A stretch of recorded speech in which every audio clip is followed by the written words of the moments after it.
காண்பதற்காக மாவட்டம் முழுவதும் இருந்து வருகை வந்திருக்கிற அரசு ஊழியர் ஆசிரியர் இயக்க தோழர்களே,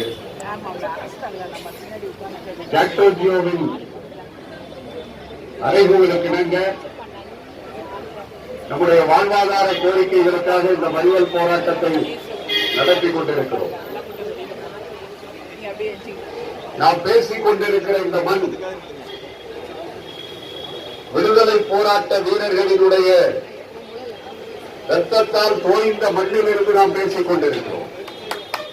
ஆனால் ஒன்றியத்தில் ஆட்சியில் இருப்பவர்கள் நம்முடைய தேச பிதா மகாத்மா காந்தியை இதே நாளில் படுகொலை செய்தவர்களும் தேச விடுதலை போராட்டத்திற்கு எந்த சம்பந்தமும் இல்லாதவர்களுடைய ஆட்சியில் தான் நாம் போராடிக் கொண்டிருக்கிறோம். நம்முடைய கோரிக்கைகள் எல்லாம் தமிழ்நாடு அரசோடு சம்பந்தப்பட்ட கோரிக்கைகள். இந்த மாவட்டம் உள்ளிட்டு கடந்த டிசம்பர் 17ஆம் தேதி இரவு தொடங்கி ஒரு வெள்ளத்தாலும் மழையாலும் மிகுந்த பாதிப்புக்கு உள்ளாக்கினோம்.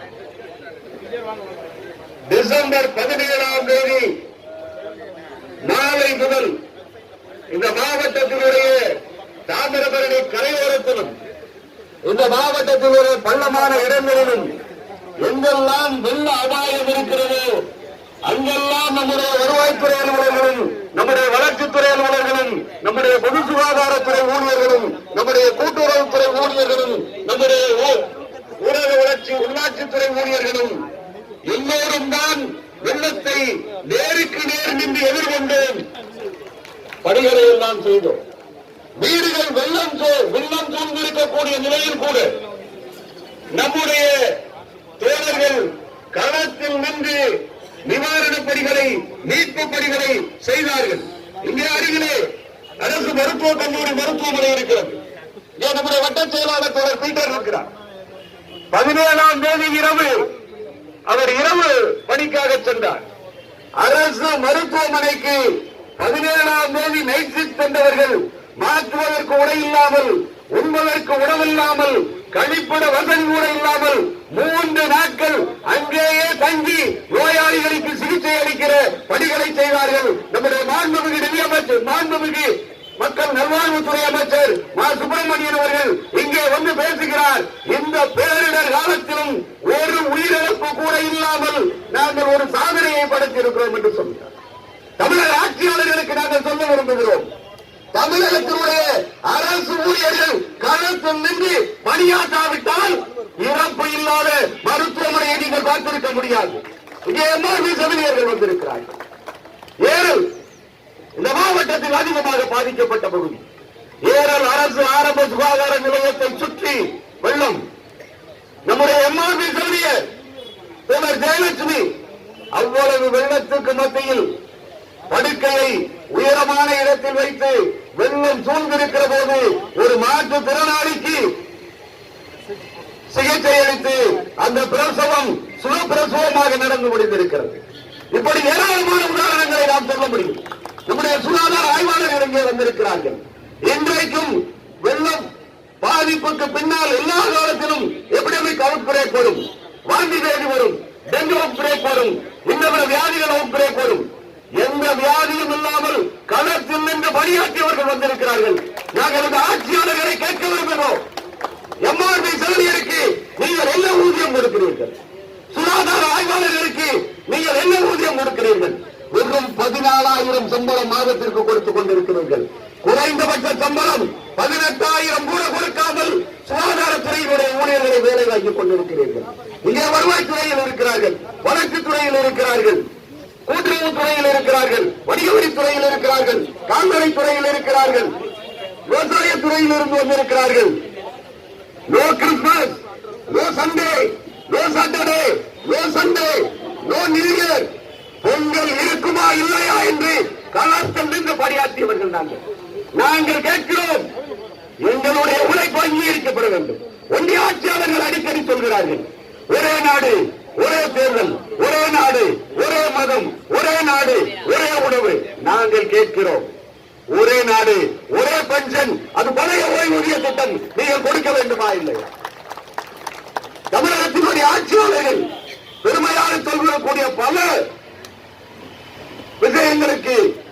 அடிப்படையில் களத்தில் நின்று பணியாற்றுபவர்கள் நாங்கள்.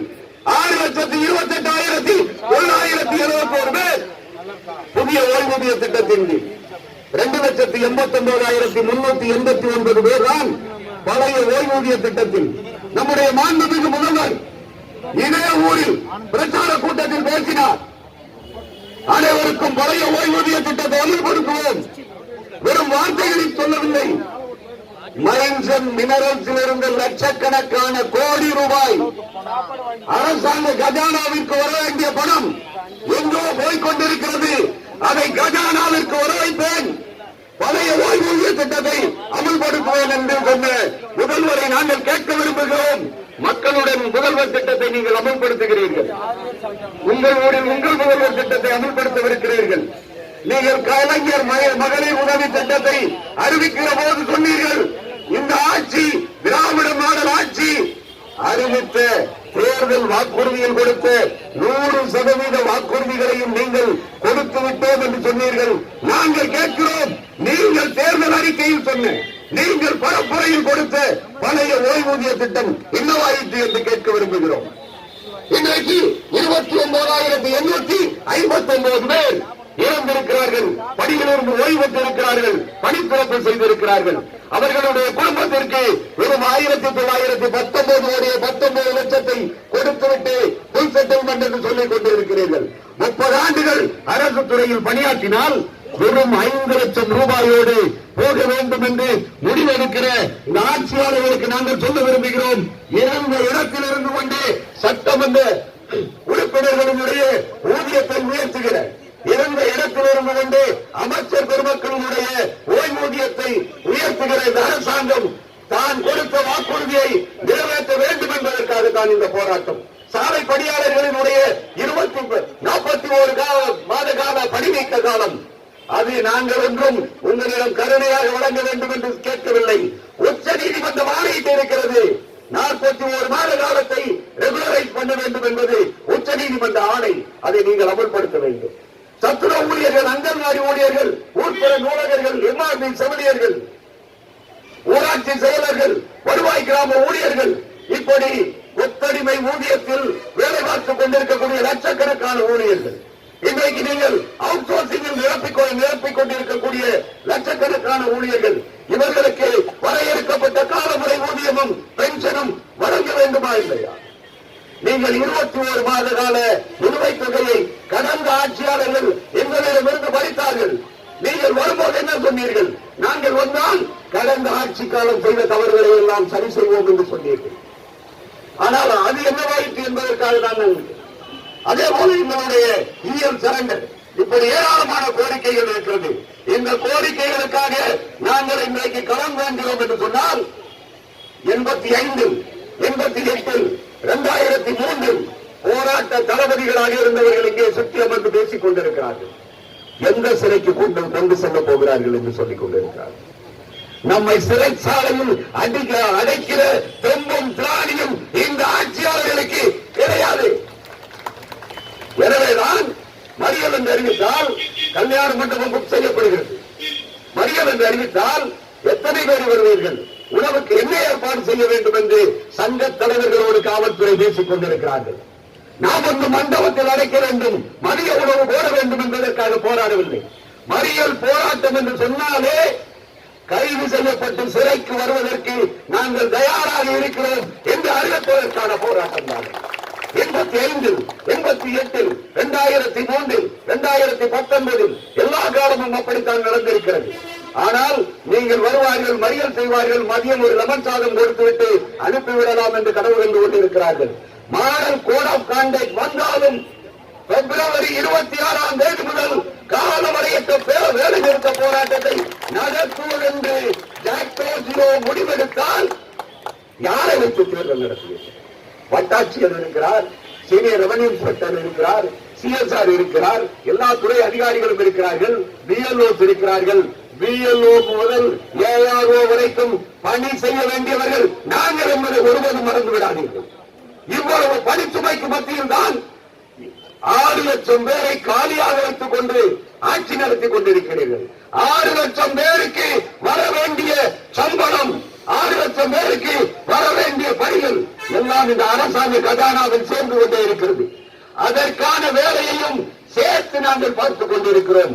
ஆனால் 3 பேர் வேலையை பார்க்கிற நாங்கள் ஒருவருக்குரிய சம்பளத்தை கொடுங்கள், ஒருவருக்குரிய பணிகளை கொடுங்கள், ஒருவருக்குரிய ஓய்வூதியத்தை கொடுங்கள் என்றுதான் கோரிக்கை வைத்திருக்கிறோம். எனவே தமிழக ஆட்சியாளருக்கு சொல்ல விரும்புகிறோம், மத்திய அரசு உங்களை நிர்பந்திக்கும். எங்களுக்கும் தெரியும், மாண்புமிகு ஒன்றிய அமைச்சர் நிர்மலா சீதாராமன் இங்கே வந்துவிட்டு சென்றார். வெங்காயமும் பூண்டும் விளைவு என்றால் வெங்காயமும் பூண்டும் அவர் சாப்பிட மாட்டார். ஹோட்டலில் ஜிஎஸ்டி போட்டால் அவர் ஹோட்டலில் சாப்பிட மாட்டார். ரூபாய் மதிப்பு குறைந்து விட்டது என்று சொன்னால் டாலர் மதிப்பு கூடிவிட்டது என்று சொல்வார். இங்கே வந்து பார்த்துவிட்டு 37,000 கோடி ரூபாய் வெள்ளத்தில் பாதிக்கப்பட்ட மக்கள், நம்முடைய விவசாய பெருமக்கள், நீங்கள் சற்று யோசித்து பாருங்கள். பயிர்கள் போன, கால்நடைகள் போயிட்டு, பண்டபாத்திரங்கள் போய்விட்டது, உணவுப் பொருட்கள் போய்விட்டது. உயிர் மட்டுமே வெச்சமாக வைத்துக் கொண்டிருக்கக்கூடிய நம்முடைய விவசாய குடும்பங்களை பாதுகாப்பதற்காக 37,000 கோடி ரூபாய் கேட்டால் சந்தி காசு கூட கொடுக்காது என்று ஒன்றிய அரசாங்கம் அதானிக்கும் அம்பானிக்கும் லட்சக்கணக்கான கோடி ரூபாய்களை வாரி இறைத்துக் கொண்டிருப்பதை கேள்வி கேட்பதும் எங்களுடைய உரிமை என்று சொல்வதற்காக தான் இந்த போராட்டம் என்ற வழியில் இந்த மறியல் போராட்டத்தில் கலந்து கொண்டிருக்கக்கூடிய அனைவருக்கும் வாழ்த்துக்களை தெரிவித்து வரக்கூடிய காலத்தில் நாம் நடத்துகிற பிப்ரவரி 15, 16 போராட்டங்கள், பிப்ரவரி 26 முதல் காலவரையற்ற வேலை நிறுத்த போராட்டத்தை நாம் தொடங்குகிற போது தமிழ்நாட்டில் எந்த அரசு அலுவலகமும், எந்த பள்ளியும், எந்த கல்லூரியும் செயல்படவில்லை என்று ஒரு நிலையை உருவாக்கி அரசியல் நிர்பந்தத்தை உருவாக்குவதற்கான போராட்டத்தை நாம் நடத்துவோம். அனைவரும் பங்கேற்போம் என்று கூறி அனைவருக்கு மீண்டும் வாழ்த்துக்களை தெரிவித்து அடுத்ததாக இறுதியாக தமிழ்நாடு ஆரம்ப